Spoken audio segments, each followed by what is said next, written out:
Hi there and welcome back. Today I thought I'd show you how I figured out how to make little windows. And these windows, see if I can get you in frame, work great for both miniatures like RPG, D&D and stuff, but also for mixed media like on a card or something.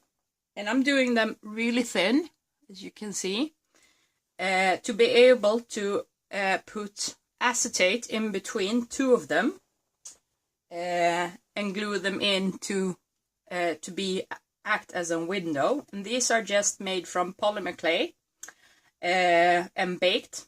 And this is the first type I made. So there you see they're a little bit wonky. So I figured out a better way to make them that makes them possible to glue back to back without it being too much overlapping or strange things looking. So I took, this is just a picture frame that hooks on with a glass on top, and I took gridded paper and I drew out, and I'm working in millimeters and centimeters, metric system. So this is 4 centimeters wide, with the border being 5 millimeters thick and 5 millimeters in between. And I worked it so I have 6 frames to work on, so I can make multiple windows at the same time. And I'm going to show you, I haven't baked these yet, but this is the result I have. Let's see, this is the result I have when I do them with this. And you see they're really uniform in size and patterning, which is really nice. So I'm going to show you. First of all, I have some polymer clay. This is Zenith. And for baking instructions and stuff, read the packaging. Because I think, and you know, your ovens and degrees and everything is different. So I'm just going to take this. I have kept worked so it's pliable just by doing this and rolling it and keep on doing this. And I keep it in a little bag, and I actually have it under my butt to keep it soft, so it doesn't get cold by being just on the table surface, so it keeps it pliable all the time.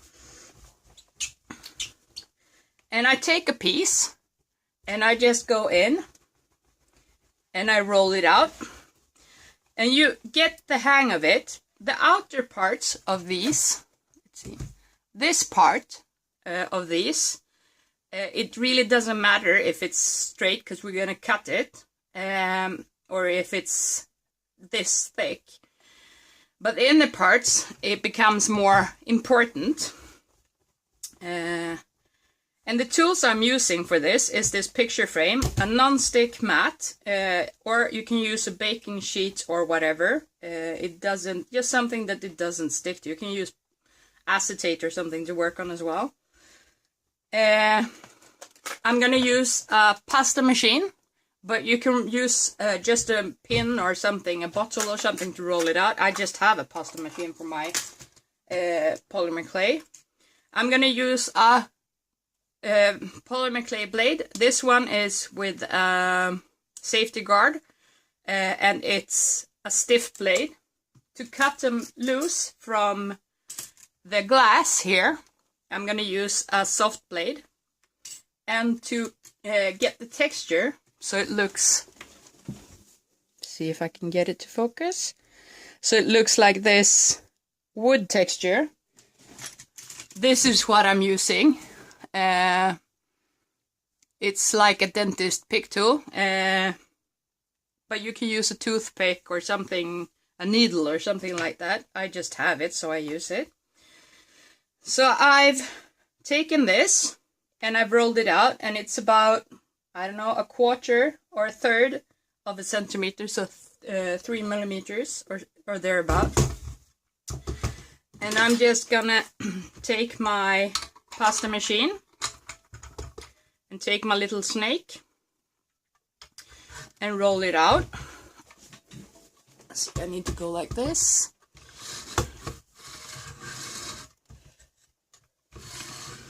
And I'm rolling it on the setting of about 3. I want it pretty thin, but still workable, so it's not paper thin. And this makes it about, I don't know, maybe a millimeter and a half in thickness.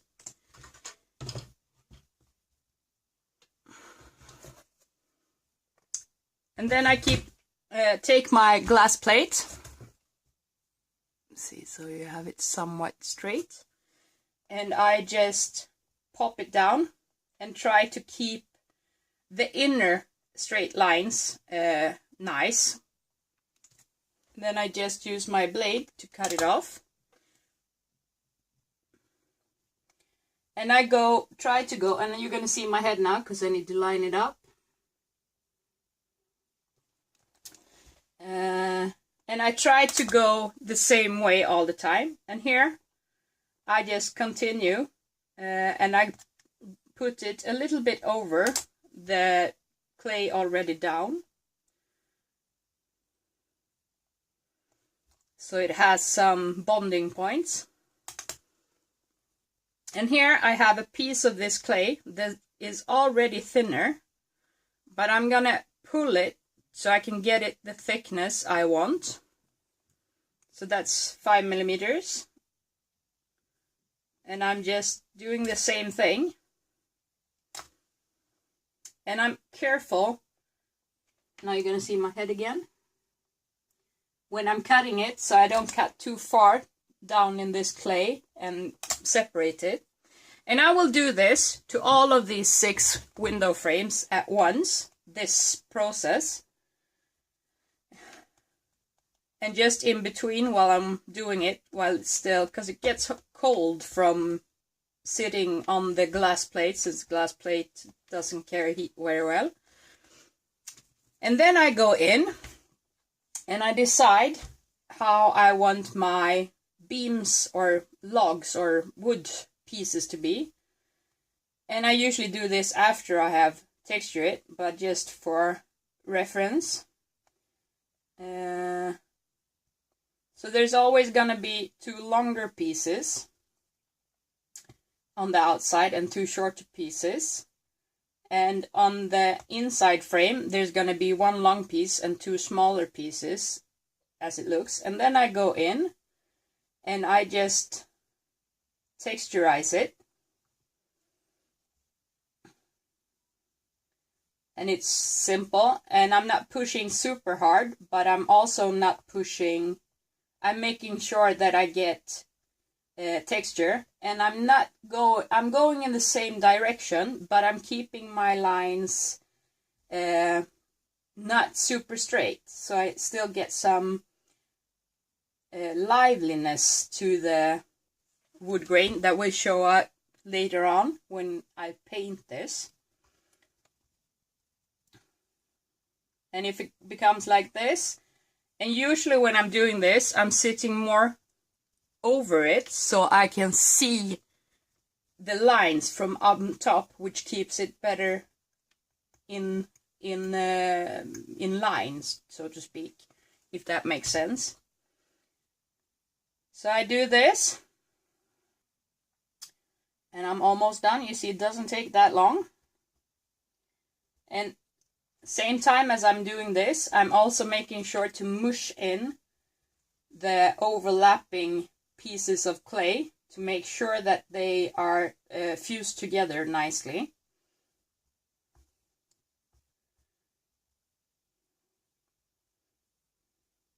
And also if I accidentally press too hard somewhere. And then usually I go in and define these lines, or I make them when I'm done here, so it's nice. And then I know, and I can also follow the other one, and I keep it on the 5 millimeter. These are 5 millimeter squares. I just cut it down from the outside, since the inside I've been careful to keep the right measurements on.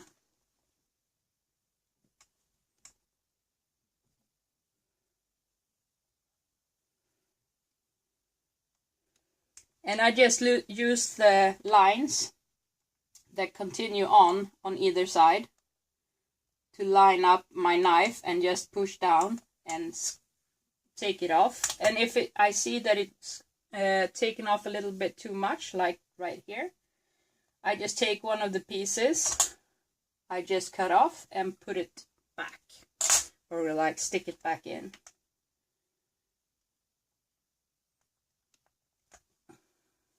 So like so. And after a while you kind of see where you're supposed to cut and stuff. So here you have a pretty nice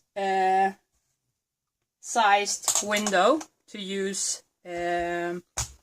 with your mixed media or your miniatures. And of course you can make these and then make a mold out of them after you bake them. So you don't have to make this. I'm just doing this because, I don't know, it's soothing. And here you go. You got a nice frame. It's sticking together. And you saw I just used my blade to slowly cut it off. And you see it doesn't leave very much residue. And then it goes on the baking sheet. And when I'm done doing all the windows I want, I'm going to put it in the oven and bake it. And I'm going to come back and show you how I'm going to paint it and how I'm going to put them together. So I'll see you in the next video. Bye.